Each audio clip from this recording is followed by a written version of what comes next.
Welcome, everybody, to the Super Speedway Kings Truck Series at Daytona. I am your host, Rick Souza, and I'm joined here with my co-host, Jeff Nini. We are back here from our stop in Talladega, and now we're back here in Daytona to watch this truck series. Yeah, it's going to be an exciting race tonight. I always love Daytona. It's a tighter track than Talladega, a little bit bumpier. So these trucks get to moving around some, and you really see the skill of these drivers on a track like Daytona. Well, right now we're watching qualify happening right as you're seeing tonight. That's Mr. Sebastian Marin. You've seen a lot of Sebastian over the past 9 races. And we'll pop in on some other drivers who are currently in the midst of their qualifying. The numbers are just beginning to pop in. Yeah, Sebastian is our point leader right now. He's been leading the points for the last couple weeks. He's got a 21-point head start on Zachary Workman, who happened to be the winner of the 500 race over the weekend. Great job by Zachary on that. And he and Sebastian are working their way towards seeing who's going to end up at the top of the heap when the season ends.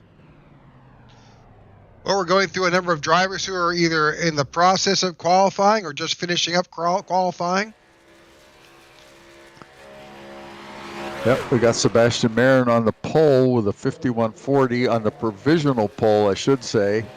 Jimmy Crow there had it. We just saw his truck as he finished qualifying. He's tied with Kevin Fry. I never say his name right. I think it's Kevin Freeze. And those guys are tied. I pronounce it as Freeze, so well. Okay. Yep. 51.41. They got some good speeds here for qualifying. They sure do.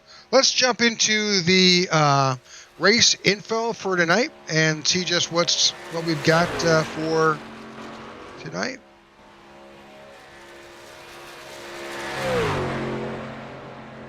This is the Super Speedway Kings Truck Series at Daytona. And we want to start out thanking our sponsors, Wow Video Tours, Fort Worth Screen Printing, and Over the Top Designs. You get to watch these races courtesy of these sponsors. We appreciate them. And if you get the chance to look them up, send them some business. If you get a chance to talk to them, tell them you appreciate them sponsoring the Super Speedway Kings Truck Series at Daytona. So not to lose sight of the race information, go ahead, Jeff.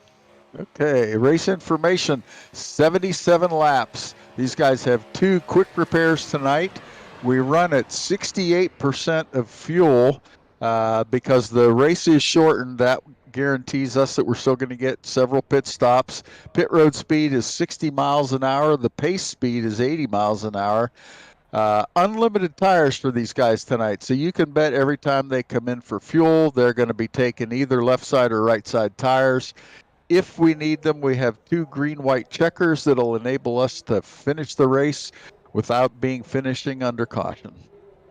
Well, qualifying is just finishing up, and we'll get to a starting order in just a moment. Yeah, it looked like Gabe Butler. Gabe Butler jumped ahead of Sebastian Marin in that for the pole position. The interesting thing, the top 10 positions were separated by like a tenth of a second. It was crazy. Well, these guys are some of the best super speedway drivers on the iRacing platform today. So let's start out with our top 10. On the pole, you've got the 88 of Gabe Butler. On the outside of Gabe is the 23 of Sebastian Marin. Behind Gabe is Cody Nagels in the number 6. And on the outside of Cody is Kevin Freeze in the 25. In the 5th position, you've got the number 8 of Dude Conrad, the number 6 of Jimmy Crow Jr., number 39 of Jimmy Crow Jr. is on the outside in number 6. The 411 of Tom Dixon is in 7th. Dale Wilby in the 70 is in 8th. Michael Mello is in the 00. He is in 9th. J.D. Crow is in 10th in the number 5. Rick Seabrans is in 11th position. In number 4, James Mayer, the 95, is in 12th. We roll on up to see Eric Laurie there in 13th spot in the 071 truck. Outside of him, John Ward in the 38 truck in 14th spot. 15th is Dean Wilkinson in the 55. Alongside him, James Mohan in the 7. Next row back in 17th is Charles M. Johnson in the 9 truck, and alongside David Overstreet in that 45. Behind them, Luke Gray in the 29 and George Rincon in the 92. In 21st slot, we've got Gary Jenkins in the 90 and Adam Roberson in the 28th. And making up the 23rd and 24th positions, we've got Randy Bledsoe in the 81 and Seth Groover in the 02. In 25th, you've got Zachary Workman in the 19. Outside, you've got Rick McKinney in the 029. Brad Allison is in the 003. It may appear, I think, as the 03 on his truck paint. You've got Mark Mann on the outside in the 04. Al Cena in the 85. Outside, Brian Rainville in the 60. Brian Kimbler in the 64 is in 31st position. You got the 32 of Todd. You got the 45 of Todd Siebels in 32. And in the tail end of the field, in the 101 is Randy Miner in 33rd position. I couldn't help to notice when we went through the starting order that we've only got one of the Groover brothers here tonight. That somehow, I think Seth Groover is with us, but his brother Patrick not racing with us tonight. It's always fun to see their trucks out there when they run together. They always have similar paint schemes, but yet different. They run the 01 and 02 trucks, and they do a great job at being drafting partners. All right, so we're in the initial pace lap. The lights are off. That means when they do cross the stripe, we will go back to racing.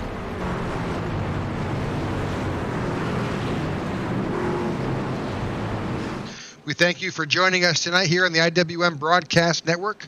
We're here each and every week with the Super Speedway Kings and the Tech for Troops series on Wednesday nights. A lot of these pace cars off. And here we go.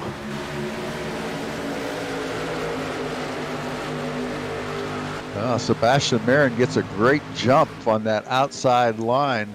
He is a little bit ahead of Gabe Butler there. And drops down to that lower line in front of Gabe Butler. And Gabe is going to give him a good push. And I think you're going to see these guys jump out to a 3-4 car length lead. Whoop.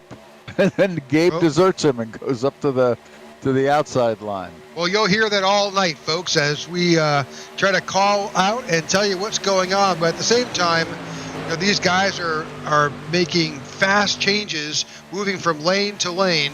And so we may call out, they may be in the low line, they'll be up to the high line, and vice versa. So you are seeing some movement back in the field as guys begin to figure things out where they want to go. Daytona is a little narrower than Talladega, and so we don't typically see the amount of lane changes and the 3 lines. We don't often see that here at Daytona. A lot of these guys, I think. I just heard one of the drivers on there asking about 2 wide, 3 wide. He wants to drop to the back, and so he wants to make sure there's nobody out there in that outside row before he does that. Well, we've seen that already tonight. A few drivers have, bailed out of the line they were in and kind of rotated back because, frankly, you know what? There's a lot of pressure. There's a lot of precision driving at these speeds at this particular track. So a lot of these guys had the privilege and the fun of running in the Ryan Sadusky Gobble Gobble 500 that we had the chance to broadcast this weekend. A true 500-mile race for these guys. We were on the air for, 5.5 hours, and a lot of the guys that you're seeing tonight raced in that race, and that's very tiring. Can you imagine having to concentrate, and they ran 3 wide almost that entire race. It was a sight to behold. Yeah, they were actually in the ARCA car, which is about 20 miles faster. They were reaching speeds of 202 on the backstretch. So, yeah, wild day of racing. You can watch that live in replay if you go to the IWM Broadcast Network channel on YouTube. You can rewatch that event, and you can spot your favorite driver. Top. Go ahead. Go ahead, Rick.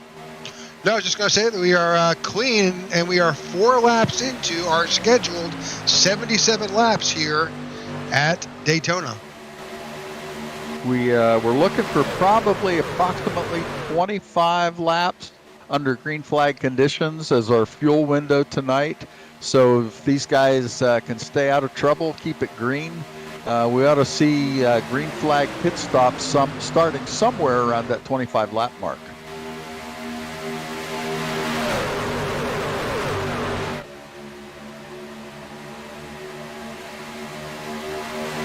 Thinking we would probably jump into the in-car cameras we've got. It may be good to take a peek from the number 8, Dude Conrad. Let's take a quick look at that.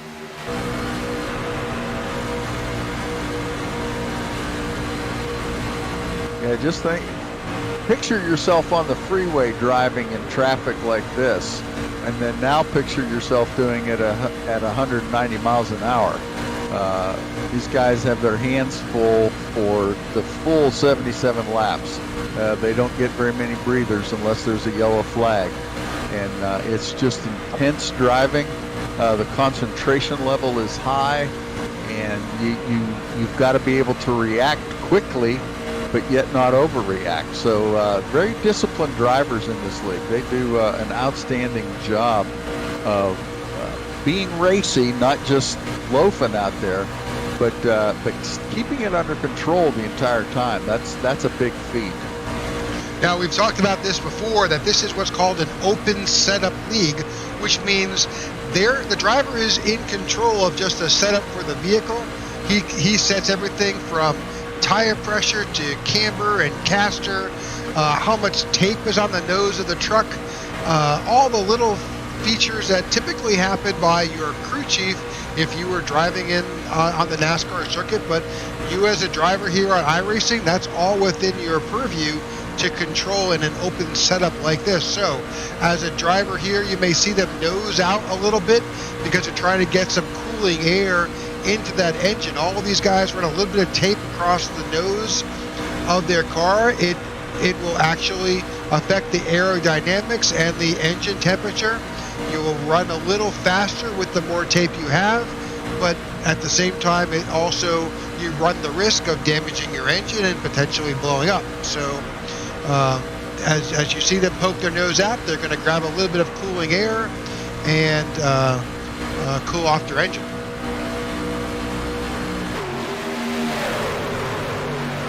See there, they hit 190 miles an hour on that backstretch coming into turn 3. And, got the 19, Jeff, on the outside there. Trying to work their way around a lap car. That is the 19 of Zachary Workman. Zachary was actually the winner of the 500-mile race this weekend. Pretty good treat for him. He had the chance to run in that race in the ARCA cars, like you mentioned, and just put together a good, solid race and found himself in the lead position when the checkered flag finally flew. Well, we are about to go into our 10th lap. Clean racing so far, 69 laps to go. Sebastian Marin continues to show us the way. You've got Gabe Butler on the outside, and as you can tell from the board, flopping back and forth as those two lines begin to inch out in front of each other, depending on what part of the track they're on. You'll see that lead flip-flop. You are seeing a little bit of 3 wide out there. They're trying to get that third line to form. Looks to be you got the 0-2. That happens to be one of the Groover brothers. That's Seth Groover on the outside. He's picked up a drafting partner with the 04, I believe.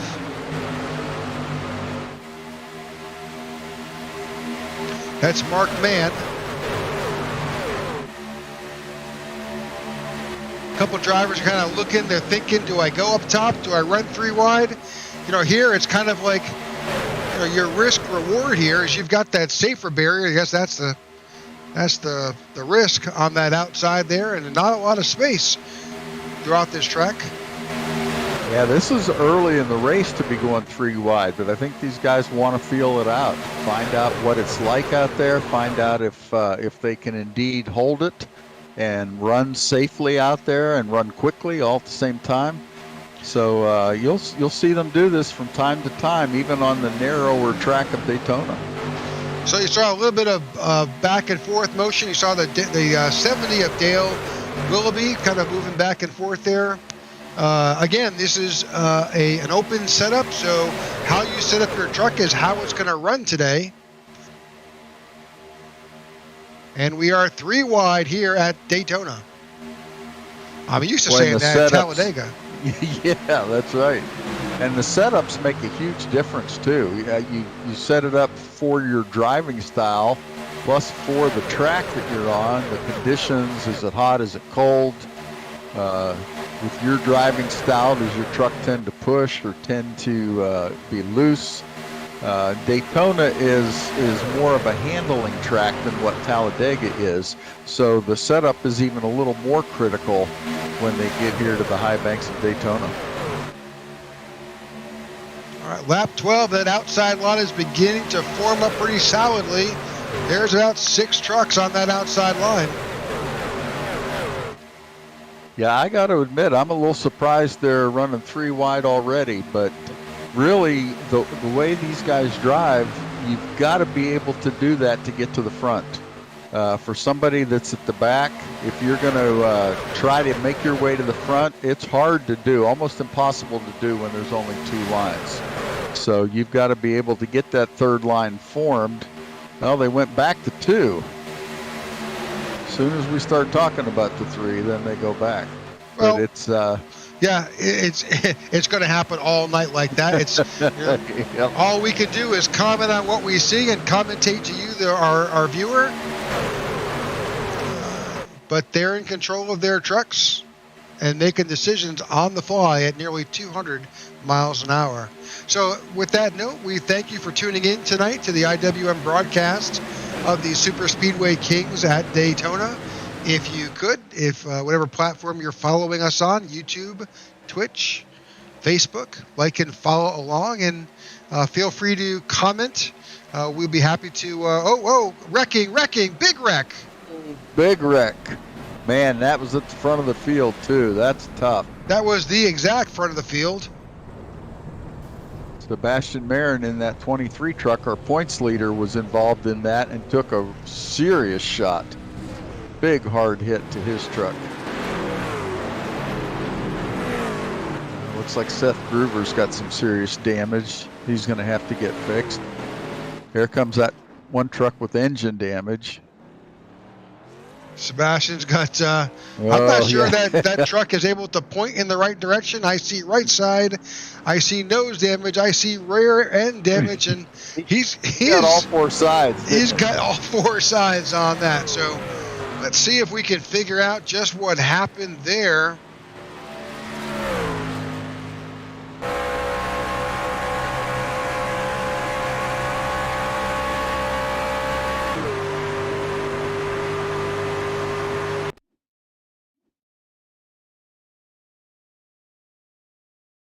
Pause this a bit and then maybe take a slightly different shot here.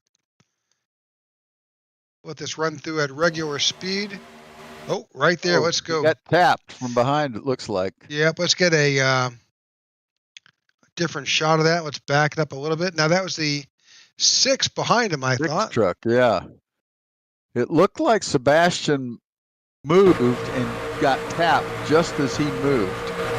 Yeah, see, he went up, got a little loose, and I don't know if he lifted or if just that momentum slowed him down enough for the 6 to get to his bumper, and boy, then just all heck broke loose. pretty much everybody's got damage. So now these drivers do have, let's go back to live action here. Saw a lot of trucks in the pits, getting filled up on fuel, and also taking left side tires this time around. So you saw everybody come down pit road. Now what you, as we were highlighting the 23 of Sebastian Marin there, you notice this truck looks a little bit different than what you just saw. That's because these guys have what we call about a quick repair. Basically, that is a do-over that allows here on iRacing the driver to replace his truck with something brand new, because these things do happen on super speedways, and that gives the driver a chance to make a full repair and get back out and compete. And there you see that's what Sebastian Marin has done. He's gotten a quick repair on his truck.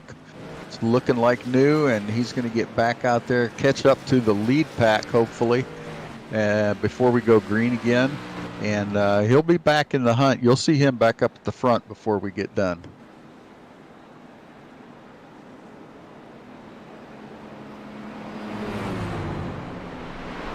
Well, pretty much what we saw there, I would say a good bit of drivers came down and burned a quick repair to get their truck back in a competition position. It's the 88 truck of Gabe Butler there. Looked like he's trying to race the pace car, but he drives for the Bootnaka race team. A lot of guys in this race tonight. I think we've got about 9 or 10 drivers that drive for that Bootnaka team. Yep. Many teams out there. We've got TW Motorsports. You've also got a number of other drivers, the Dale Cup guys and others who race together. They race often together, not just in this series, but possibly in other leagues as well. So they're familiar with each other, and they're used to racing around each other. So. Yeah, Jimmy Crow puts a great group of drivers together for this Super Speedway Kings series, and you don't get here by being marginal or being a driver of my level. You get here when your abilities earn you the right to race with these guys. So I like what Gabe did on his truck. He actually moved his name down below the door on the sill, just above the number. Interesting. Oh, yeah, I see that. All right, so the lights are off on the pace car. We're about to go back to green flag racing here at Daytona. We are at lap 16. We'll be 17 at the stripe.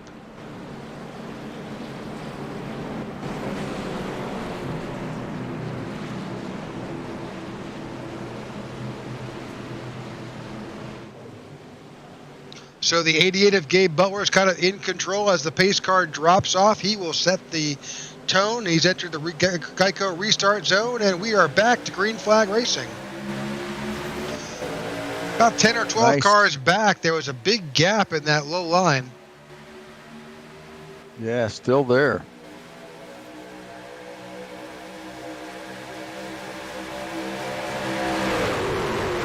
Can't tell from the distance. It looked like that might be Jimmy Crow that was it looks like he's catching up now. Yeah, he has caught back up. Good view of the cars themselves. Interesting drone shot from our cameras. Yeah, nice clean start, or restart actually, after that yellow flag. The last time we were here at Daytona a few weeks ago, we had 6 yellow flags total in the race, and they were fairly well spread out. We had one early on lap 6, and then from that point on, about every 20 laps, we'd have one, and then we got close to the finish, it started narrowing down, and the last 2 yellow flags we had with 8 to go and 4 to go, and necessitated a green-white checker finish there. But really, for a race the caliber of what these guys drive, 6 yellow flags is, I would consider that a good race. So we're watching a bit of Sebastian Marin. He's got the O2 of Seth Groover behind him as they're trying to work their way back up the front. They're in that third lane, that outside lane, and kind of coming back up.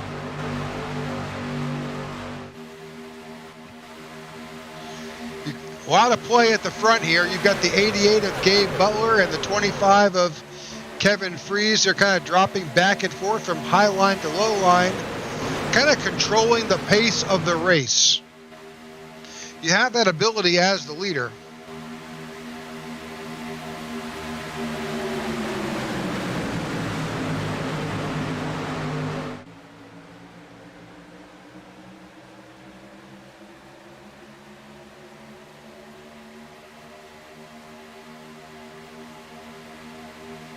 That 23 truck of Sebastian Marin did make it back to the pack of cars, and he's running near the tail end of the field now. But I think you'll see him slowly but surely making his way back up to the front. This is a tough track to get from the back to the front quickly. These guys are fairly evenly matched, and it makes passing somewhat difficult, but it's very, whoa, got a little loose there on that front end. So that's the 81 of Randy Bledsoe. We've got that outside line really charging to the front. That's the 02 of Grover. And he's got a good push. Wrecking in the back. That's Brian Rainville involved into the wall. Oh, hard hit up there. Yellow flag is back out.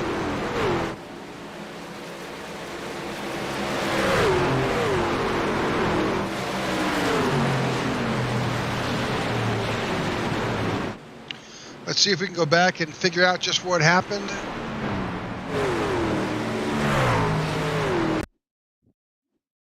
I know Brian Rainville was in it. Yep, we're kind of spotlighting Brian right now. See if we can see what happened. Oh, there's.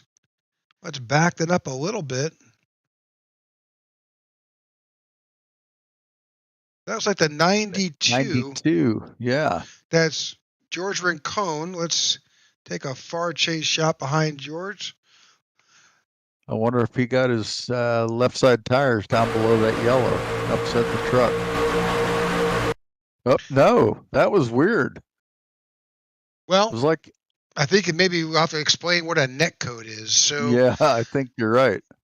So, folks, everything you see here is a simulation, which means it's controlled by computers at iRacing. And unfortunately, sometimes, and as a truck may move or shimmy a bit, there's a calculation that happens, and iRacing says you're going to be in an accident. And so the accident occurs, the wreck occurs, even though maybe it might not have been, but it's pretty much certain that it probably will be. But unfortunately, it's not the fault of a driver. It just is the computer simulation, and we'll let this play at full speed.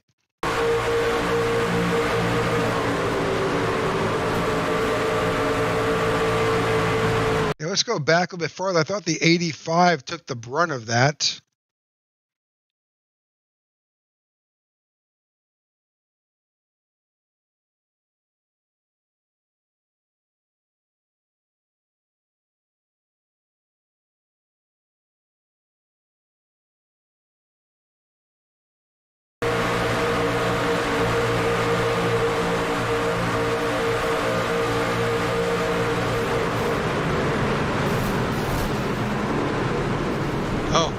Brian Rainville, yeah. He was on top of the 3 for a while there. Oh, man. A lot of cars took that hard hit into the outside safer barrier. Yep. Well, while we've been looking at this, just about every truck came down pit road, got a splash of fuel. It hadn't been but probably about 6 laps or so, maybe 5 laps, that we had been green, but they were going to take advantage of that downtime to top off their fuel tanks and be ready to go. I figure we'll watch it from inside of Brian Rainville's truck here. All right. Let's go back to live action. I'm sure this field is coming back together here. We might mention Brian Rainville during our 500-mile race was texting and driving. He did a great job of keeping the broadcast team up to date on what was going on the track by texting us during the or messaging us during the race. Yeah, we'll need to ask him tonight just how that. Maybe he's got someone there that his executive assistant maybe there. I'm not sure. All right, so we lights are off on the pace car. We are about to go back to green flag racing. You've got 55 laps to go here at the Super Speedway Kings Truck Series here at Daytona. I'm going to guess that few of those first trucks out there may have not pitted. They may have stayed out. They Bledsoe did. And Ward possibly, yeah. Yeah, John Ward and Randy Bledsoe did not come in here on lap 21 or 22. A great way to get track position. They're banking on a yellow flag before they run out of fuel. So if we get a yellow flag, that worked out great for them. If we don't get a yellow flag, then they're going to have to pit before everybody else, and throws the sequence into chaos at that point. So we're about to go back to green flag. You saw a lot of guys running on the apron, save a little bit of fuel. And we are back to green flag racing here at Daytona.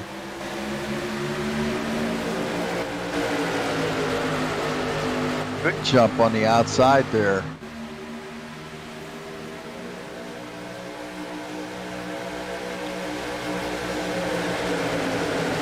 Now I'm curious to what the 02 and the 23 are going to do here. They've got the 25 of Kevin Freese in front of them. But the 81 of Randy Bledsoe is trying to push that 38. That 38 is John Ward. That 25 of Kevin Freese knows how to run this track. He was our winner here a couple weeks ago, the last time we were at Daytona. And so he's used to running up front. He knows how to get around this track.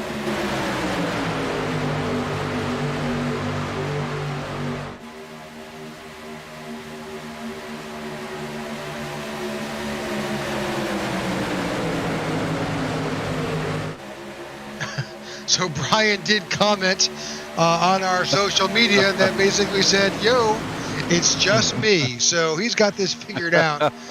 All the power to you, Brian. I'm hoping that he's using... Oh, the 81 dropped off the racing surface there. He was able to get back on and not lose speed or position, which is very... And that's skill there.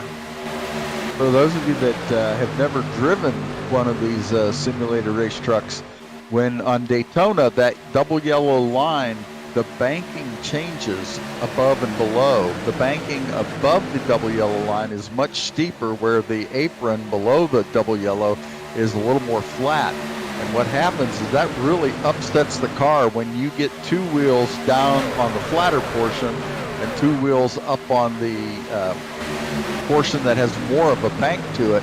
That really upsets the car. He almost did it again right there. And it can really throw you sideways. Yeah, and then you have to correct for it and hopefully not overcorrect. So we are watching Kevin Freese and John Ward battling up front here, leading these two lines. There is a third line forming up. I think that's the 55. I could be mistaken. I think you're right. I think that is the 55, that red and white truck. That 55 is Dean Wilkinson on the outside there. He does have a little bit of help, and there's some more help further on back, but the 25 just moved down that in front of the 38. That leaves the 02 and the 23 in that high line. There's a great shot that shows you how close these trucks are traveling together. Nose to tail, all the way back at 190 miles an hour. That's it's quite an accomplishment to be able to drive these at that speed, that close together. And then you figure on doing that for 77 laps. That's how many miles is that? About it's 2.5 miles per lap.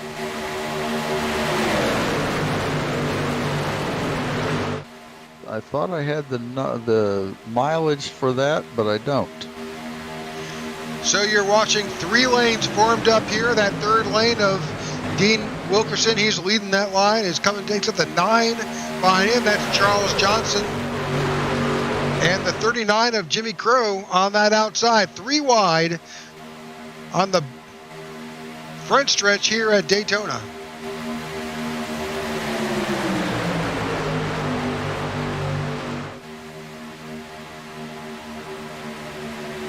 Sebastian Marin, we've talked about him several times. He was leading the race for quite a bit at the beginning until he got caught up in that yellow flag. And he's made his way about halfway back up through the field again. He is, he's even further than that. He is, where is he running? 4th position? Yeah, 4th position. Yeah. He got up there a lot faster than I thought he was going to. So just a comment earlier, Jeff, you were talking about how many miles. It's nearly 200 miles. Okay. So this rooftop camera gives you a bit of a different view, but what it does show you is that there's a lot of movement. It's not just in the truck, pointed straight, and there you go. Oh, that 9, there's a wreck happening back here. They're saving it. Oh, wow. Oh, even at the front.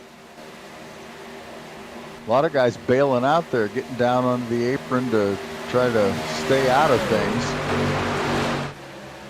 All right, folks, huge shakeup here in the field. What was 3 wide is now back to 2.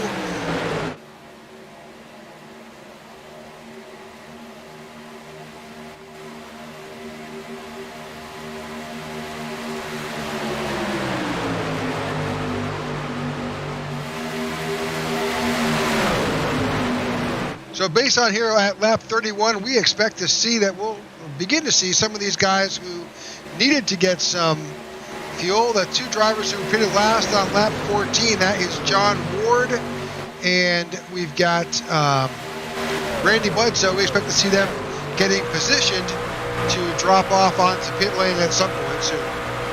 Yeah, I think those guys probably about lap 40 is what I'm calculating. Is they're going to be getting pretty thin on fuel at that point. The guys that have pitted before then, they're going to be able to go probably lap 46, somewhere in that range, 47. So that little incident where you saw some drivers bail out of even the front pack, you saw the third line disappear, and then all kinds of chaos in the back. I'm guessing that has kind of split us a bit apart here. You've got definitely 2 packs. You can see by our track map. You've got 2 packs, one led by the 25, and the second group led by the 04, and then a few stragglers, some guys in the pits, and some individuals making their way around the track. Yeah, sometimes you'll see those guys on that inside lane bail out down to the apron, not because there's anything wrong with them, but they're trying to give those other drivers room. And they don't want to be collected in that mess. So they figure if they get down to the apron, it gives these other guys a little bit of room to gather that truck back up under them again, get it under control, and get back to normal racing. So we're watching the 04 truck of Mark Mann. He's got the 4 truck of Rick Seabrins behind him, Cody Nagels. They're trying to catch back up, which they nearly have, back up to the main pack and reform.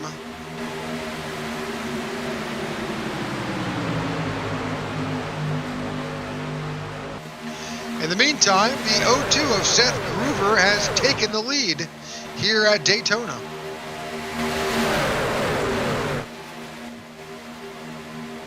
Again, that 81 of Bledsoe on the outside there, he last pitted on lap 14, so we expect to see him relatively soon here on the pit road. And he can't make pit road from that outside lane. No, he's going to have to find his way down to the inside lane here pretty shortly. He's got about another 5 or 6 laps, and then his car is going to get real thirsty real quick. Well, we thank you watching tonight on the IWM Broadcast Network, the Super Speedway Kings Truck Series here at Daytona. I am Rick Sousa, and I'm joined by my co-host here, Jeff Nini, and we call these races each and every week through here season 8, and we do have news. We have been picked up for season 9 here, so we will see you in season 9. Season 9 starts in January. Really looking forward to working with these guys again. I've really enjoyed watching them race. You can't get in the cockpit with each one of them, but I sure wish we could. But watching them race as a group, I think it's helped me in my iRacing.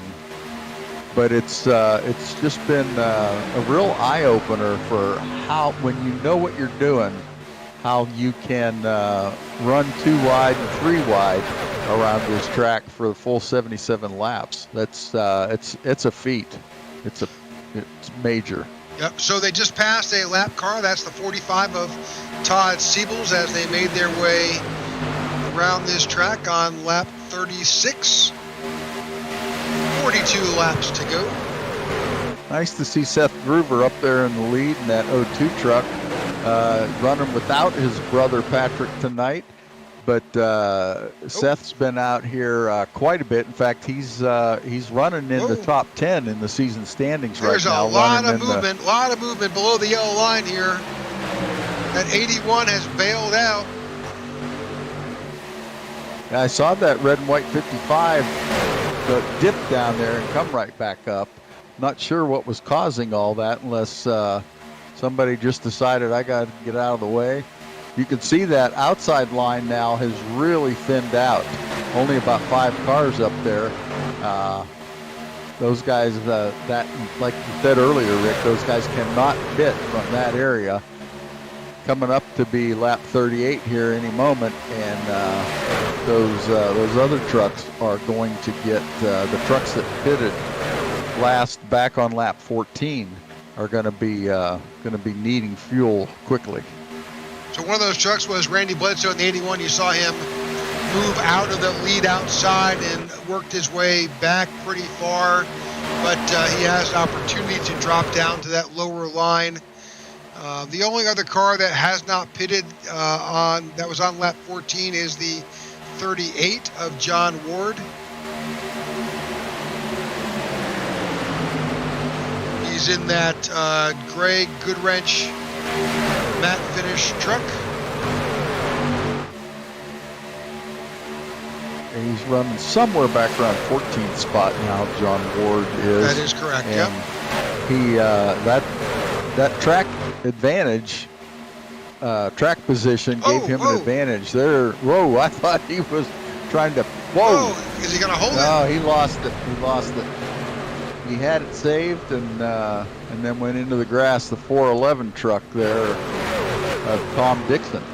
Well, as long as he stays going green, he is just had a car break off for pit road. Yep, that is John Ward and Randy Bledsoe. All right, no caution is out. The 411 of Tom Dixon has really tore up a good bit of the grass here at Daytona, but doesn't seem to be worse for wear. He'll definitely probably make his way onto pit road and get some repairs done, and probably an opportunity for some fuel and tires.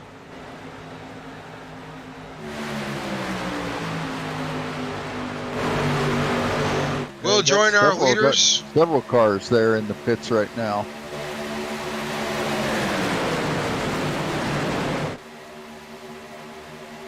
And there's Sebastian Marin back at the front again. Yep. So that off strategy with Randy Bledsoe, John Ward, we'll see how that goes. We do have a number of drivers. Oh, we had caution goes out. Oh, Randy Miner, Michael Malone, Rick Seabrans, Mark Mann were involved. Let's try to go back and...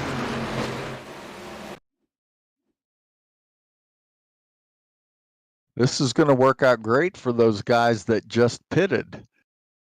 I don't think they went a lap down, and as long as they Nope, didn't. there we go. Yep. Yeah, let's back that up a little bit here. That 4 truck of Rick Seabrans going for a ride there. Let's see. So it looks like there was a checkup in the field with the 9 car in front of the 39, and that just accordioned all the way back. That was a 00 who backed out of the gas and caused the 04 to tap him. You know, it just sort of happens. There's no way to control that. And now you know what's going to happen. That 00, Yep. once he's dropped off on the apron at 200 miles an hour, he has no control. That truck is going to come right back up. Oh. Yep. He sends Rick Abrams on his roof there for a little bit. That was a tough hit. Yep. Rick Seabrans was rolling around. You saw Mark Mann get involved. Randy Miner was involved. A number of trucks were heavily damaged in that. So. All right. So at lap 41, I'm guessing we will see everybody come down onto pit road. I think you're right.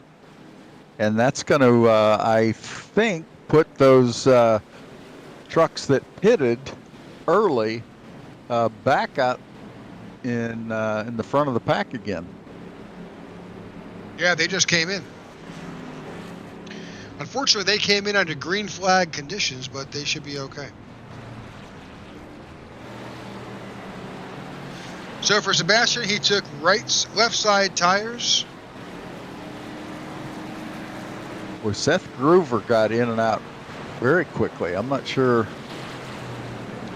Seth Groover was only in for 5.88 seconds in his pit stall. That means he just took fuel. Just took fuel, yeah. That's a good strategy call, I think. These guys have probably about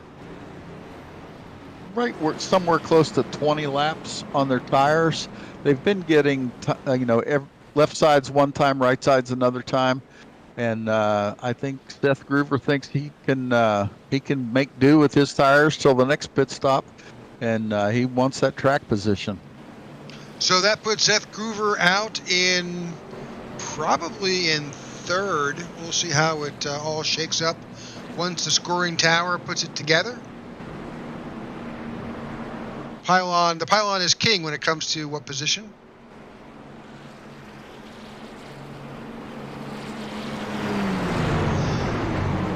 So once again, thank you for joining the Super Speedway King Truck Series here at Daytona. We are under caution conditions right now for our third caution of the night, brought out by an incident in the back of the field between a number of drivers.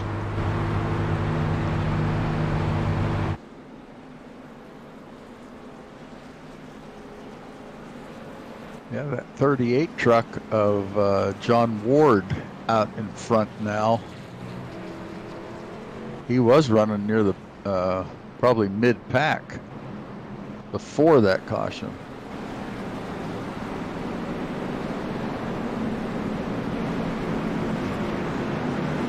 So I think the 28 of Adam Robertson is down a lap, so he is going to go back to the tail end of the field. Yeah, he is the first car lead lap, one lap down, so he at this point would be eligible for the lucky dog. So you're probably looking at the broadcast, watching the broadcast, and wondering, why do those drivers ride on that apron when they're coming around? Well, there's a bit of fuel economy, a little bit of savings, not much, but enough that it has an advantage. And you know what? It comes down to, with races like this, incredible fuel management. And so there are times when races that we broadcasted with these guys, they'll tell us they ran out of fuel crossing the start finish line. So every ounce of fuel matters. If you can save a little bit by coasting, sometimes even with the truck off on these flat surfaces, you'll save fuel. Yeah, you'll see a lot of these drivers that when they're running pace laps like this, they'll shut the truck off, coast for 5-10 seconds, turn the truck back on, get their momentum back up, and do it all over again. They'll start and stop that motor 2-3 times a lap sometimes. All right, in the Geico restart zone, and we are back under green flag here at Daytona with the Super Speedway Kings. 34 laps to go. John Ward taking us down there with a good push from Sebastian Marin. That inside line getting off to a great start. Sebastian going to the outside, going to try to get around him, and he's got help there from that 25, Kevin Freeze. Gabe Butler's right behind him. He's got a little bit of a shove from the 81 of Randy Bledsoe. All four of those trucks come down. They get a big jump and able to, whoop, the 81 goes back up again. But those 23, 25, and 88 came down to that inside lane. And getting a good push, good organization in the first half of that inside lane. So now as we're making our way around, these guys are rethinking, how can I get back up to the front? What's the best way? And sometimes it is gambling on that outside line. Now both of those lines have broken up quite a bit. You see the 3 cars on the inside line, 2 cars on the outside. When we get to the end of the straightaway, I think you'll see them tied up a little tighter. Yeah, they're already getting to that point. You've got the 38 of John Ward on the outside. He's got a good drafting partner with James Mohan behind him. 81 of Bledsoe is behind him, and the 9 of Charles Johnson behind him. The inside line's got the 23 of Sebastian Marin, the 25 of Kevin Freeze. The 88 of Gabe Butler is now down on that low line. We're tracking the 70 of Dale Willoughby and the 071 of Eric Laurie also on that low line. One of the things that you can't see from watching the broadcast but is taking place, all these drivers are working the throttle considerably. The only guys that are running flat out the whole time are the guys that are leading both of those lines, 3 lines when there are 3. But the rest of the guys, they're having to feather that throttle. They get a run on the car in front of them. They want to make sure they don't hit them or tap them too hard, and especially in the corner, like right there in the tri-oval, they don't want to touch bumpers because it'll send that car swirling in front of them. But they're constantly working the throttle as they come up and down through there. So there's been an attempt in the back. You can probably see it. We were seeing that with the 02 of Groover, trying to start up that third line. He's looking for some drafting help, and when he doesn't find it, he kind of drops back down into the middle line. But I'm sure we'll see that as this race progresses, some more takers on that third outside line. Yeah, we see Seth Groover out in that outside line a lot. We saw it. Wrecking. That was like Michael Malo in the 00. Yeah, hard into that inside wall, inside safer barrier there.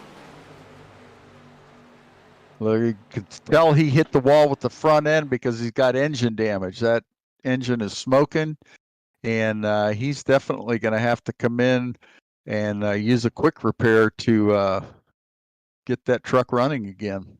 I think what we saw is he may have dropped off the racing surface. Yep. Yeah, what happens, you drop down those left side tires, we talked about it earlier, onto that more level apron, and it will throw that truck, and you could see it from that last angle. It throws that truck back up again. Well, when that truck starts going to the right, he's got to put a lot of wheel into it, turning left to try to not hit people in that outside lane, and that gets him too loose to be able to control it. So anytime he turns hard left like that, the back end of that truck is going to come around, and it's going to be very, very tough to save at that point. So that third lane in that discussion we were having about the 00 has now begun to form back up.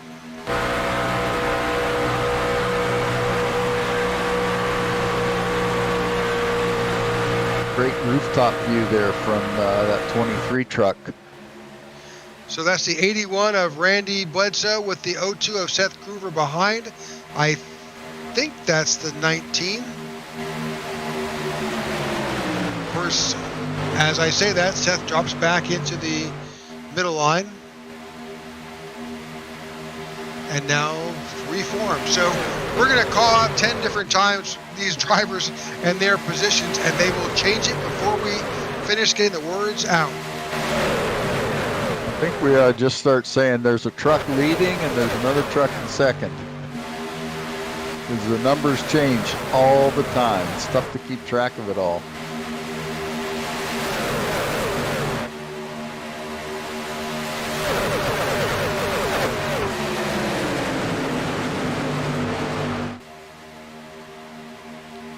All right, we are at lap 50, 27 laps to go.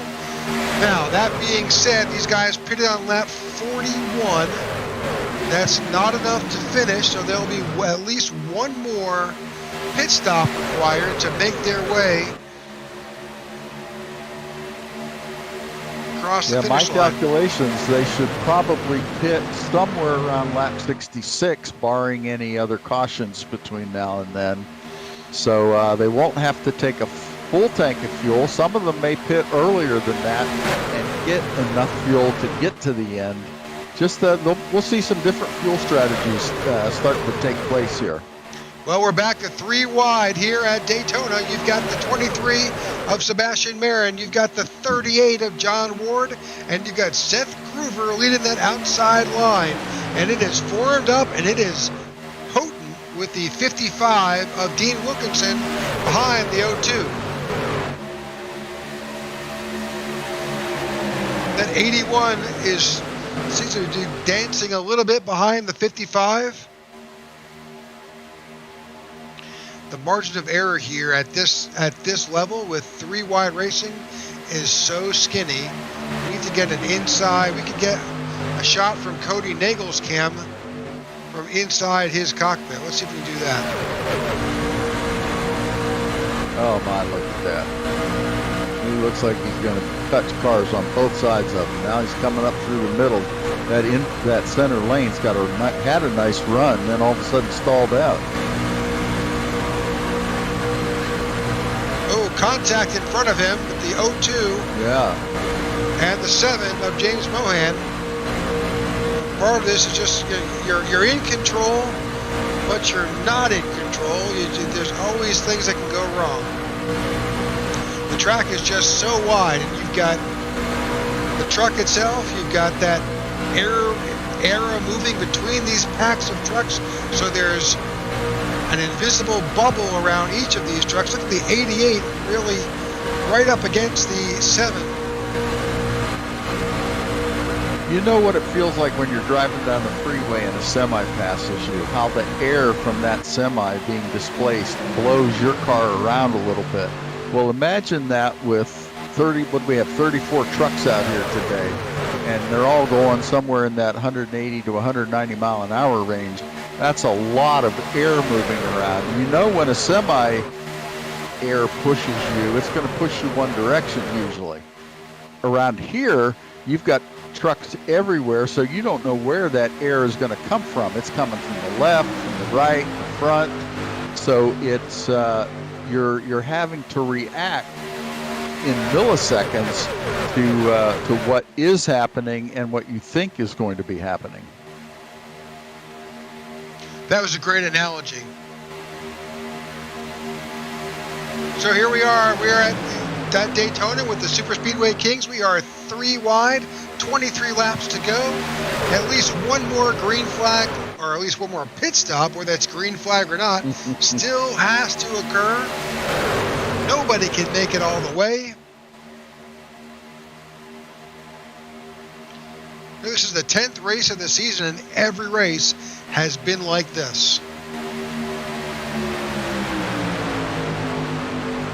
Yeah, we've had a couple guys disconnect. I see that Randy Miner has dropped out of the race, and Rick Seabrans must have had a little too much damage after that last one.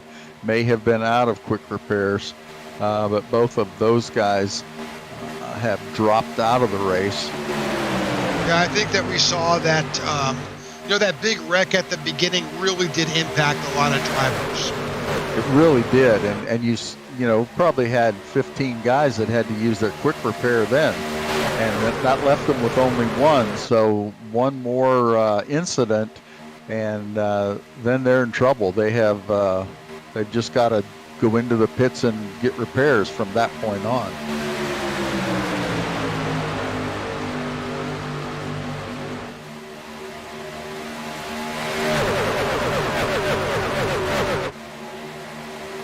Third line has lost a few of its.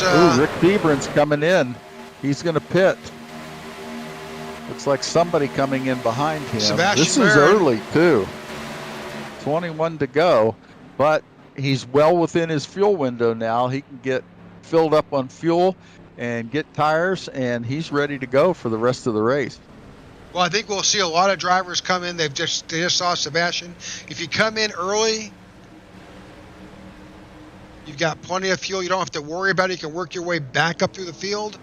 That was a pit stop of just around 7 seconds. You saw no tires. So that is just fuel only for the last 21 laps. That's interesting because he doesn't have anybody close by him. There was another truck coming out of the here pits. they come. Here they come. Yeah. Everybody saw Sebastian do it. Now they figure they've got to do it too. So a good bit of the field here. We've got at least 12, 14 cars coming down onto pit road. That 70 truck kind of tapped the wall there, the inside wall in front of their pit stall. These are just fuel.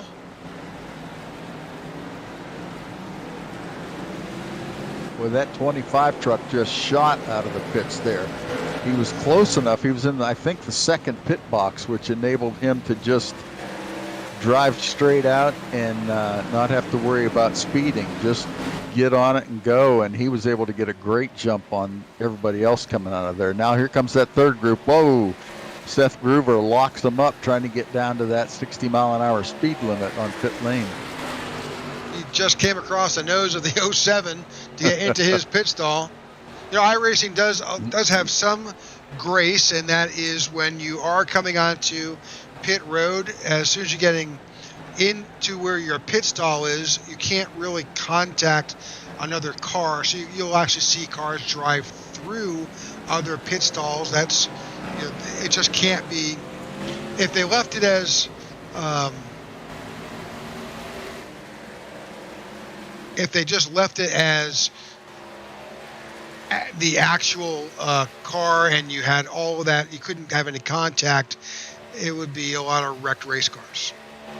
I mean, that really would. That is the most difficult.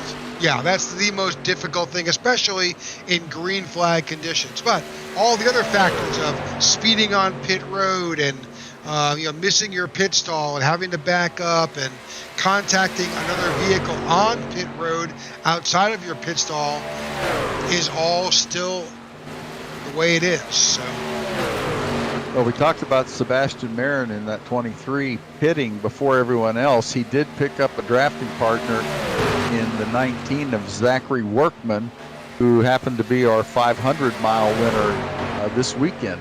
So you've got two guys there running together that know what they're doing, know how to draft on these super speedways, and they're going to try to work their way back up, and they're getting there. So we're currently watching. This is Brian Kibler in the 64. Brian last pitted. He's actually the orange car behind the 45. That 45, I believe, is a lap down.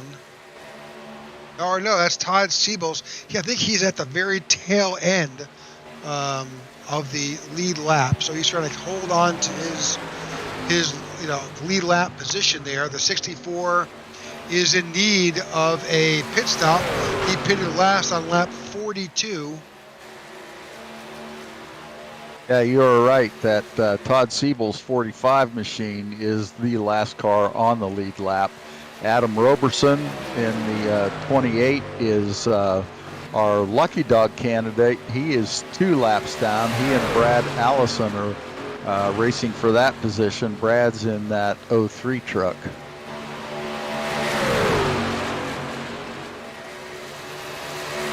So with that green flag pit stop, you get kind of out of sequence, and that's kind of what we're seeing now. And there's monstrous gaps you can see in the nearly a full lap, or 2/3 of a lap. Let's bring up that track map to kind of get a feel for where trucks are. So that 64 on the track map that you see there, that's what we're showing you here. And there's 2 distinct packs, one led by the 25 of Kevin Fries and one led by the 92. That 92 is George Rincon. That's on that backstretch. But the bulk, the big track, the big group is that 25. Well, oh, here we go. Another big one.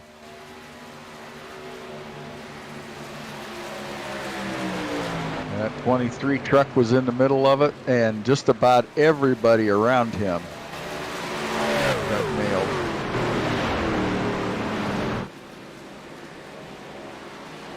Well, we did not see that. Obviously, that is the 23 of Sebastian Marin, and you just saw how a quick repair works.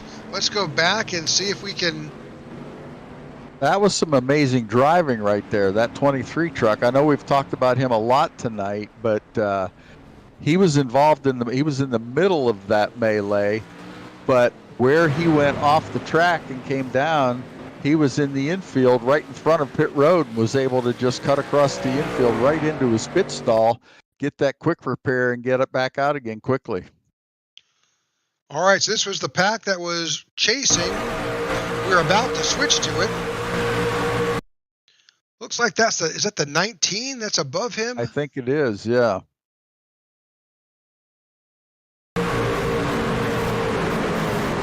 No, not the 19.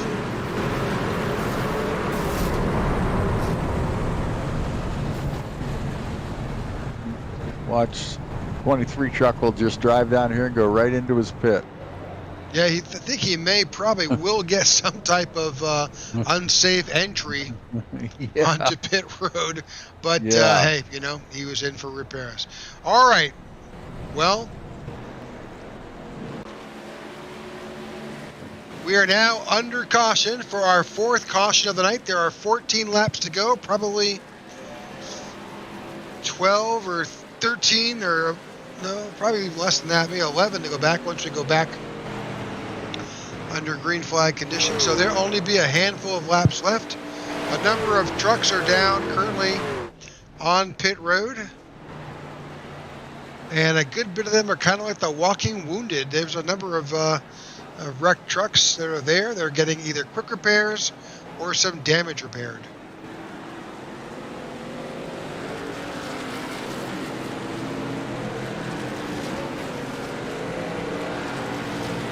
Well, the 95 of James Mayer is leading the pack right at the moment while we're under caution with 13 to go. James is running in the 4th position in our championship hunt for this season.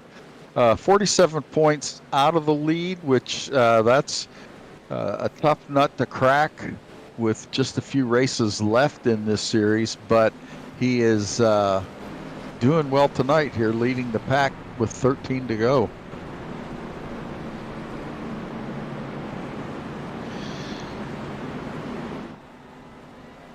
Well, the field has been definitely jumbled up with those last couple of incidents.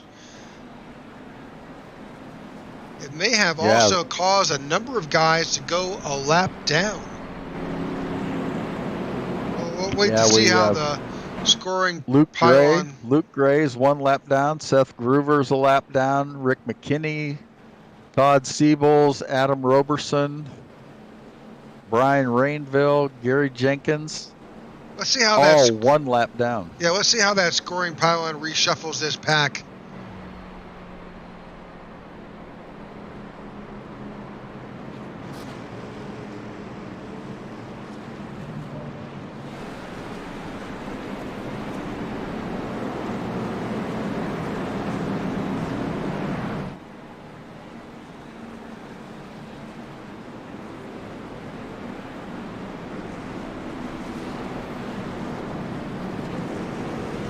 That's the 25 of Kevin Freese. The lights are off on the pace car, which means there's only 14 cars, I believe, currently showing on the lead lap with 12 laps to go, 11 at the stripe.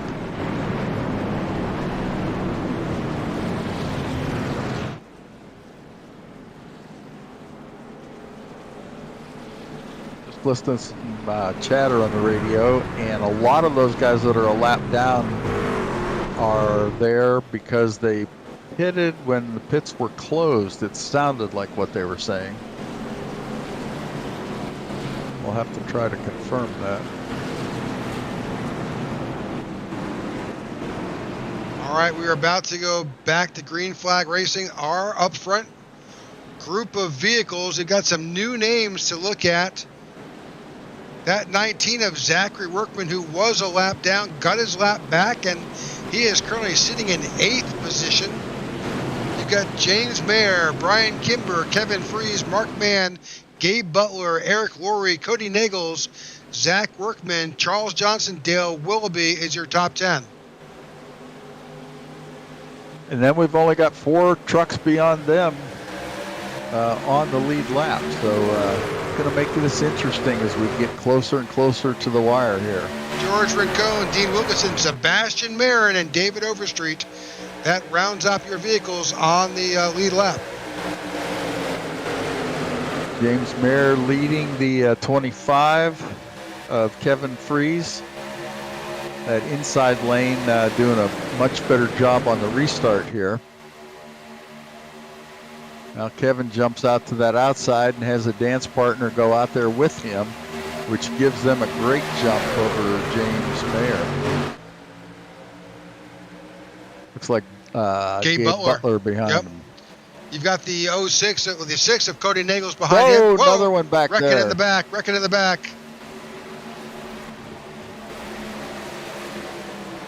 The 00 was in that one again. There's Sebastian Marin in it. That's going to put a damper on his chances tonight. Got Seth Groover was involved, J.D. Crow involved, Brad Allison, Dale Willoughby, Seth Groover, Michael Mello. Let's go back and see what we got here. No. Lots of movement. They're 3 and nearly 4 wide.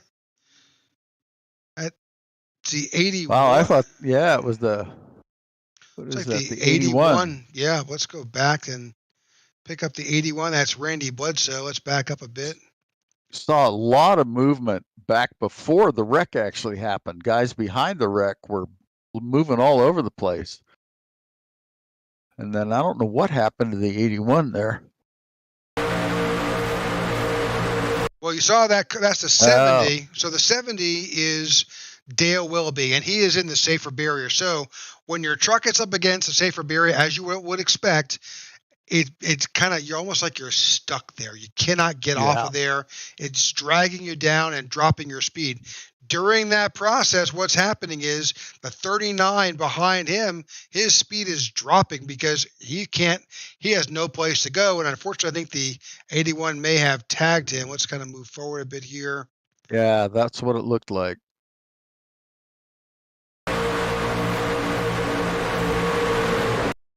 Yep, the 81 drops down and makes a correction, but with these types of things, the corrections get amplified.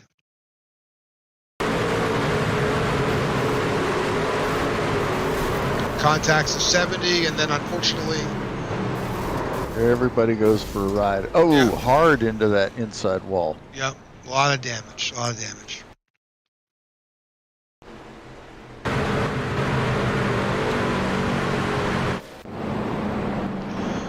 Okay, 9 laps to go, probably closer to 7 by the time we go back to green flag racing. We just had another incident here, our 5th caution of the night.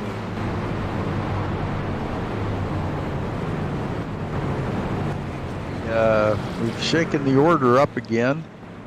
We've got 13 cars now on the lead lap. Oh no, 14. There, Rick McKinney just got back on. I think Sebastian Marin may have saved, I think there's a little bit of damage on that right side. See if we can change to a different camera. I'm not sure we'll...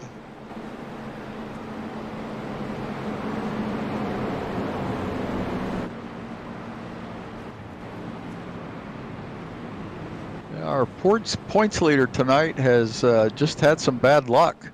Been in a few of these incidents, not of his own doing, but just getting caught up in the melee around him.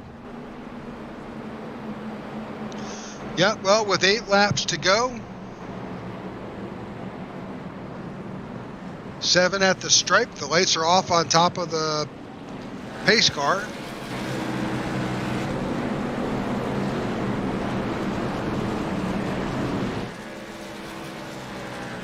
I want to thank you again for tuning in to the IWM broadcast of the Super Speedway Kings here at Daytona. This league is brought to you by WOW Video Tours, Fort Worth Screen Printing, and over-the-top designs, and of course, by the Super Speedway Kings League.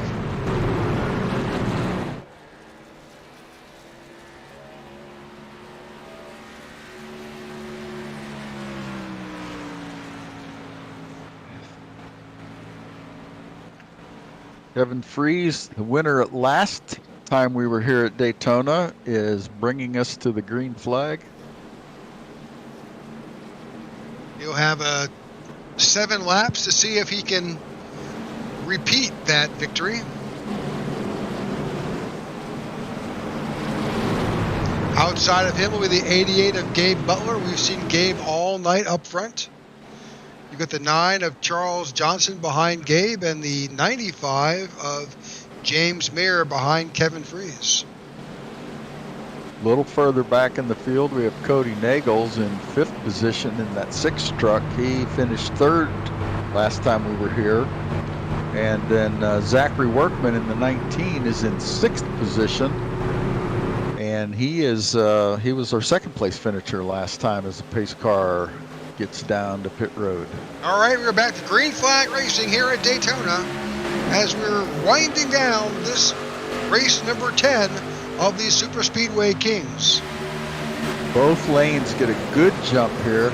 25 and 88 just kind of trading back and forth inch by inch.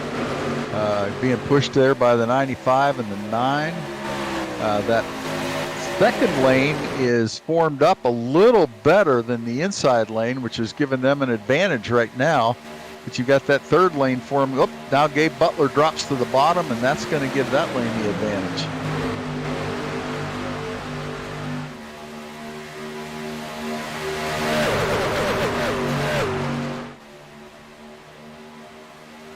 While you saw them make their way down on the backstretch, you saw the 00 of Mike Mello seeing what was going on, and he graciously moved off the racing surface to not interfere with the closing laps here of this rig. That's the type of competition you have here with these drivers. Yeah, Mike Mello's running 18 laps down. He did not want to be a part of the finish. He wanted to stay out and let these guys race. Good sportsmanship, good driving there. 6 laps to go, coming to 5 at the stripe. The 88 of Gabe Butler is out front. That outside line is led by the 9 of Charles Johnson. Third lane. Third lane is trying to start up the 23 of Sebastian Marin. Is trying to lead that outside line in that charge. We'll see if he's got enough juice to make these 5 laps work to his advantage. Our points leader does not know quit. He just keeps pushing forward, keeps coming back. He's got a tough row to hoe to catch up here with the 88 and the 9, but they're making progress on it. They've got a run coming on that outside. He's got the 55 behind him. The 9 truck just dropped down in front of Gabe Butler, taking the lead there. That leaves a That's 19 Charles Johnson of Zachary Workman. Of course, it's swapping back and forth, folks. Yeah. You're seeing it as we're seeing it, so. Gabe says, okay, if you want that lane, I'll take the other lane. Now he's trying to decide if he wants to block that outside lane or not, and it's too late. Sebastian Marin has caught him now. That outside lane, all 3 lanes are running pretty close to neck and neck. Anytime you're in the turn, the inside lane has an advantage, but then the outside lane has that momentum coming off of the corner. You've got the 23, the 55, the 29, the 5. They're all in that outside lane. The 9 has nosed out, but you see some changing happen behind. That's the 25. Jumps ahead of Gabe Butler, is now leading that center lane, and he's blocking back and forth, trying to find a way to maintain that position. 3 laps to go, 2 laps to go. Yeah, I think for Sebastian Marin to have a chance in that 23 truck, he's going to have to get down, figure out a way to get down into that center lane, and hope these 2 guys start banging into each other as we get closer. Well, we saw a little bit of that a second ago as we are 3 laps to go. That's one. He's dropped down. Yep, he did it. He found a way to get down to that second lane, and now he's got himself in good position to challenge Kevin Freese.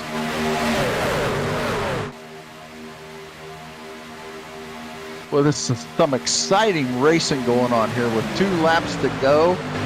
These guys are going all out. Sebastian Marin. It's going to get more exciting. Butler.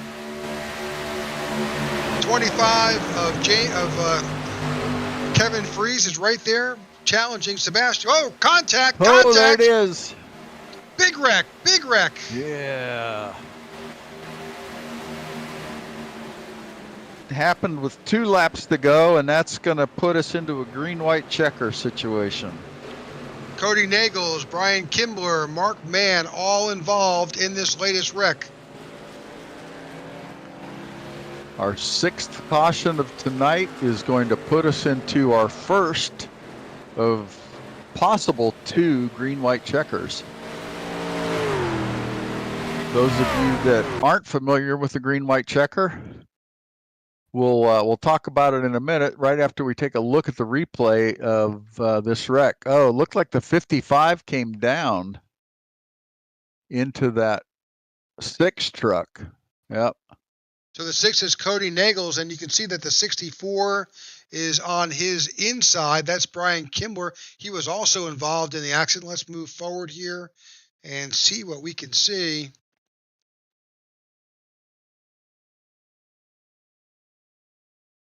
So we're watching that seam there in the track. The 6 came up and contacted the 39. Looked like they were both moving a little bit there. The 55 didn't really change lanes, but he came down just ever so slightly.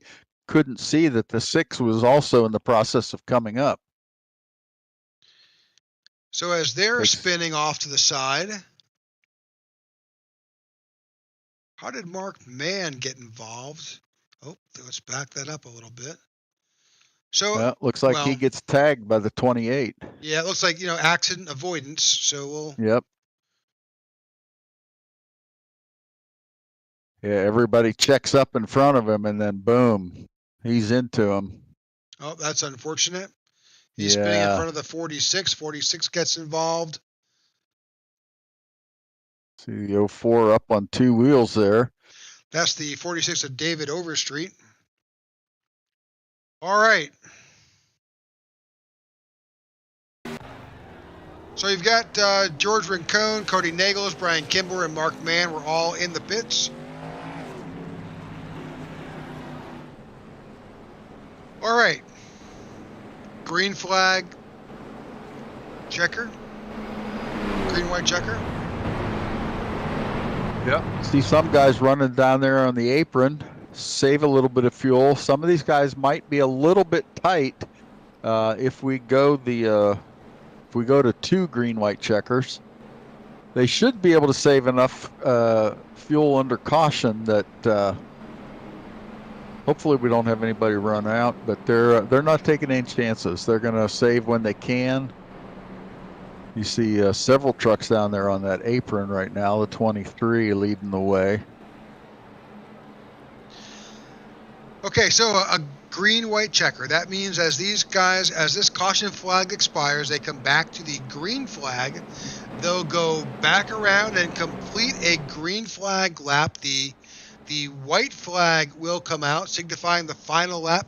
If no incidents occur on that green flag lap, then whatever happens after that white flag is what happens, and they'll race back to the stripe, and that will be the finishing order.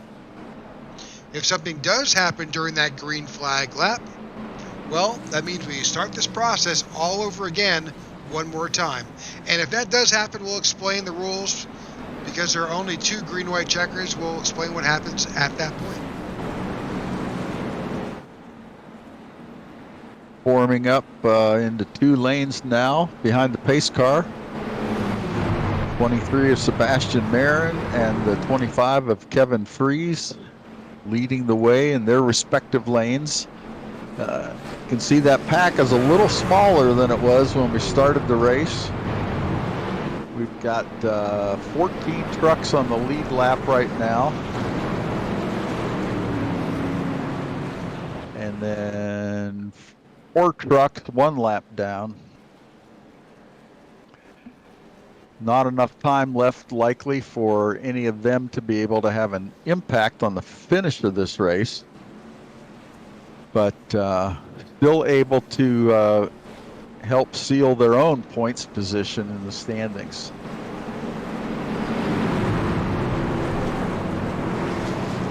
Okay, as the pace car is beginning to lead us down to get this race back under green flag, keep an eye out for the 23 of Sebastian Marin, who is now back up front, the 88 behind him, the 25 of Kevin Fries, and the 9 of Charles Johnson. Those guys are all right there in front, but that doesn't mean that's who's going to be in those top positions. Pace car is off.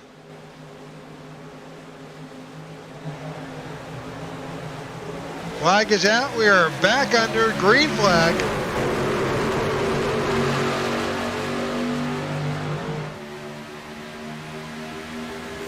Lots of movement in the back of the field as these guys are dropping from different lines, trying to find a way up to the front. 23 of Sebastian Marin moves up to the outside line to block. That gives Gabe Butler a chance to get up there alongside him. None of these guys know how to give up. They're going to fight till the checker flag flies.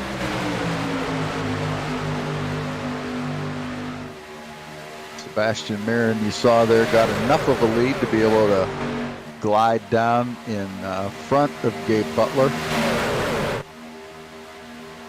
Kevin Fries leading that outside line. They'll dip a little bit as they go into the corner. White flag is out, so whatever happens, happens here. This is the final lap of tonight's event. They're going to come through 1 and 2, and then you're going to see that outside line start to gain a little bit. Gabe Butler's likely to make a move to that outside line. He looks like he's looking for it, but I think blocked. Kevin Fries is too far up. Yeah, now he can't get up there. Kevin Fries got a good push by Charles Johnson behind him. Be interesting to see what happens now as they go into 3 and come out of 4, headed for Records the checker. Oh, 23 gets there by the 88. Spins the 23 of Sebastian Marin. Oh, truck's upside. Oh, wow. That guy needs a pilot's license. Gabe Butler wins. Rick McKinney shows in second. Brian Kimbler in third. Let's go back and take a look at that.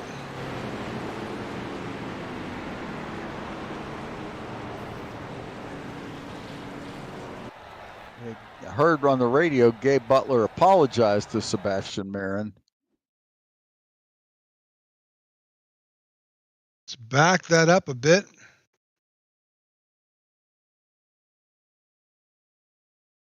Yeah. Let's take a far shot of this, and it's there. It's it just happens. You see it it does. each You're week. running so tight. You're running for the lead, and I think he just got a little too close. He was trying to get himself in front of the 25 truck so he could be in position to pass the 23. And then you see him get a run there and just gets into that rear bumper while they're still in the turn. That handcuffs the 19. It's 25 gets involved and gets pushed up. Yeah, Gabe Butler just telling guys on the radio that he was trying to push Sebastian without turning him, but that's tough in the turn. Trying to do that in the middle or on the exit of the turn is it's a tough place to push. The 55 of Dean Wilkinson smoking and puffing all the way. Yeah, Dean is running in 6th right now in the standings, and so for him, every point counts. He's trying to get his way back into the top 5. Right? Looks like the number 5 is going to come up and give him a push.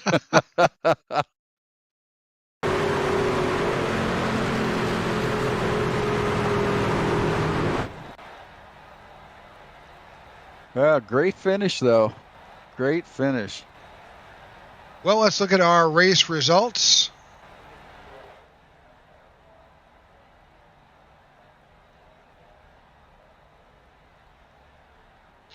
Okay, as we had stated, Gabe Butler is our winner. Rick McKinney is in second. Brian Kimbler finishes third. Dean Wilkinson in fourth.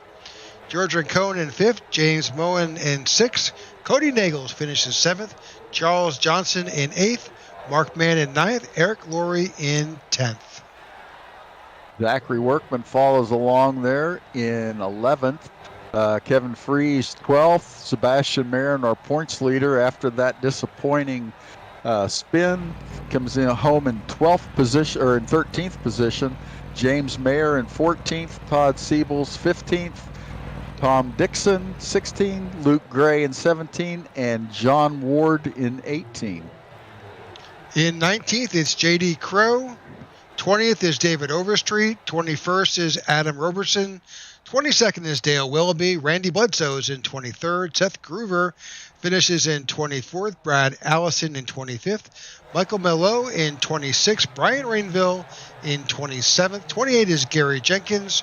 28th, Rick Seaburns. Randy Miner is in 30th. Jimmy Crow Jr. finishes in 31st. Al Senna in 32nd.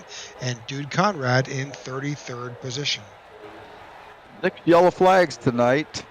Same count that we had the last time here that we were at the Daytona. We had a little more at the end of the race and not quite as much at the beginning this time. But same number of cautions. That's interesting, but I think that's kind of what we can expect here at Daytona, where you have side by side. We saw 3 wide sometimes, and that just makes for incidents going to happen. Well, I'm looking around to see if we can find Brian Kimbler. I don't see him as of yet. He's not in the waiting room, and I don't see. He may not have even known that he was supposed to come up to the broadcast booth. I'm trying to find him on the standings list, and I don't see him. Yep, I don't see him at this point. And in fact, I don't even see Rick McKinney. Do you see Rick anywhere? I didn't see him either. All right, so let's see. I do see our race winner. Let's go ahead and see if we can grab Mr. Gabe Butler. I'm sure there's a discussion that we're going to interrupt here by moving Gabe up to the broadcast booth. Hey, Gabe, welcome to the broadcast booth. Hey, guys. How are you? Good. I cautiously say congratulations. I know that was a tough way to win. Yeah, I mean, I spun Seabass. He moved up a little bit. I thought he was going to go up in front of Kevin and get a better run on the outside, but he didn't go all the way. But it's my responsibility as the pushing driver not to turn him, and unfortunately, I turned him. But Well, these things you know, happen. they Well, do. They yeah. do. Well, still, congratulations on your win. That was Yeah, a lot of close racing tonight. Yeah, I mean, some three wide here at Daytona, which is relatively unusual, but not for this group. Yeah, I enjoyed the race. These guys are out here to race and not pace, and or not ride around. So it was enjoyable. Gabe, you're in third. Prior to this race, you were in third position in the points, about 39 points out. This will help you get closer to that number one spot as the points leader. How do you think your chances are of getting up there by the end of the season? Probably slim. It's probably not enough races left and a little bit too far behind. And, like the Seabass, it's going to be probably too tough to catch. But again, super speedways, you never know what could happen. He could have a really, really bad night. So we'll see. All right, so congratulations on your win. Any shout outs you'd like to make tonight? Yeah, shout out to the Team Boot Knocker guys that I was running with tonight. Of course, Jimmy for putting this league on, and you guys for doing a fantastic broadcast. And your Sunday broadcast was awesome, by the way. Everybody thoroughly enjoyed watching that again. Oh, good. Thank you. Thank you so much. We enjoyed it. It was I think it's the longest broadcast we've had the pleasure of doing, but it won't be our last. So. Yeah, that was awesome. Thanks again, fellas. Thank you, Gabe. Yeah. All right, that was your winner, Gabe Butler, of tonight's event here at Daytona with the Super Speedway Kings. Jimmy, what do we have for next week? We'll be at Talladega, and then the season finale is going to be at New Atlanta. Ooh, I like it. There we go. That'll be a blast. Oh yeah, and I heard Gabe complimenting y'all on that 500 call again. That was awesome. The work y'all do on Tuesday is awesome. Like I say, we're lucky to have you, gentlemen.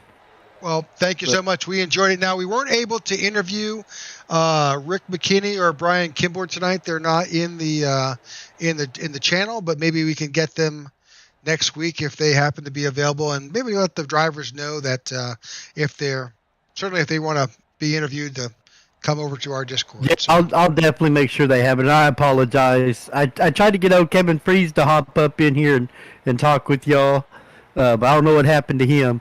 But yeah, I apologize on my part on that. I'm sure they didn't mean no disrespect or anything, but I'll remind them. No. I'm sure. No, we don't see that at all. But we would miss talking to them, and definitely would love to have their vision, and also they can give a shout out to their team. So again, thank you so much. We've enjoyed broadcasting tonight's event here at Daytona. We look forward to next week at Talladega. Oh yeah, it should be a lot of fun. It should. All right, that's it for us tonight here at the IWM Broadcast Network. That's your winner, Gabe Butler, of the Super Speedway Kings truck event here at Daytona. Tune in next week, and we'll bring you more exciting events here with the Super Speedway Kings Racing Series. Good night, everyone.